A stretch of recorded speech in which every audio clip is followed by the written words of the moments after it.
जो second shift थी वो कॉमन नहीं थी, वी ऑल नो। जो फर्स्ट शिफ्ट थी उसमें बहुत बच्चों को भी लगा था कि ठीक है वो भी कॉमन नहीं है, and that is also fine. Everybody is fine अपने अपने प्लेसेस पे, क्योंकि when you are internally hurt किसी भी पेपर से, तो आपको उस टाइम पे समझ नहीं आ रहा होता है कि क्या सही है क्या गलत, क्योंकि आपने इतनी ज्यादा मेहनत करी होती है उस पेपर को लेकर के। तो चीजें ऑटोमेटिकली आपके लिए फ्रस्ट्रेशन क्रिएट करती है, आप चाहो या ना चाहो। बात करें सेकंड शिफ्ट की, क्योंकि मैं अच्छे से बता सकती हूँ उसके बारे में, बस मैं बता सकती हूँ इसके बारे में।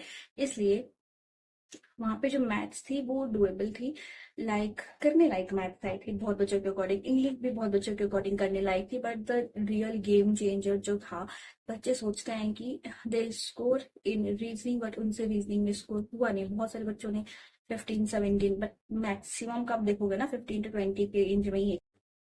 तो ऐसे में परेशान होना लाजमी है, क्योंकि हमने भी सोचा, वैसे तो हमने बनाए ही नहीं क्वेश्चंस, वैसे तो हमसे सॉल्व ही नहीं हुए, बहुत सारे बच्चों से पजल्स नहीं बनी, and that is also fine, क्योंकि पेपर ऐसा सेंड किया गया था सेकंड शिफ्ट वालों के लिए कि उनसे वो चीजें ना बने, and that is some extent तक दैट इज नॉट राइट। क्योंकि वहां पे जब बच्चा बैठा होता है पेपर देने, तो उसको लगता है कि शायद I studied so much, still I am not able to solve these many questions.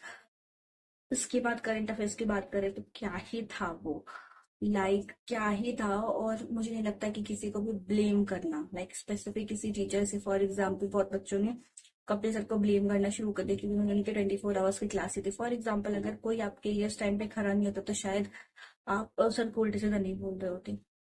तो एटलीस्ट वो खड़े थे हमारे लिए, तो हमें ऐसा नहीं बोलना चाहिए उनके लिए।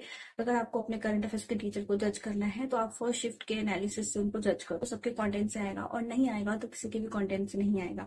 ये फैक्ट है, ये चीज प्रूव हो गई ऐसा एक लड़के सेकंड शिफ्ट में। और मुझे लगता है कि ऐसा पर्सनली आई फील कि कट ऑफ देखो नीचे जाएगी, और नीचे उसको जाना चाहिए।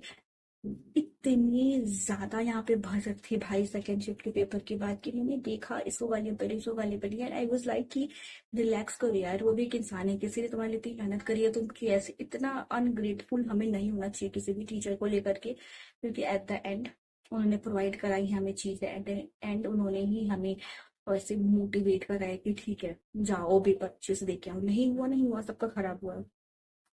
आई फील कि जहाँ पे वैकेंसी ज्यादा है और वहाँ पे कट ऑफ कम जाएगी, और जहाँ पे वो बराबर बराबर से थी वहाँ पे मुझे लगता है कि सेम ही जाएगी, और जहाँ पे कम हो गई वहाँ पे थोड़ा सा ज्यादा जाने के चांसेस हैं। क्योंकि सीट से नहीं तो हम उसका कुछ नहीं कर सकते, बट या कही कि आप अभी परेशान मत हो, और जस्ट हैव फेथ कि जो होगा अच्छा होगा और आपके फेवर में ही होगा। क्योंकि अभी जो आपको करना था आप कर चुके हैं, करंट अफेयर्स भारी आई, रीजनिंग भारी आई, आप स्कोर नहीं कर पाए। तो कट ऑफ आपसे बनता है, हमसे बनता है, जो पेपर देते हैं उनसे बनता है। तो अगर आपसे नहीं बना तो किसी से नहीं बना है, ठीक है। तो और जो तुक्का लगा के आए हैं उनका तो आप सोचो ही मत, क्योंकि उनका आप जितना सोचोगे आपको उतनी फ्रस्ट्रेशन होगी। ठीक है, so focus on your self, आगे के एग्जाम के लिए प्रिपेयर करो, बहुत स्ट्रांग बनाओ, दैट इज इट।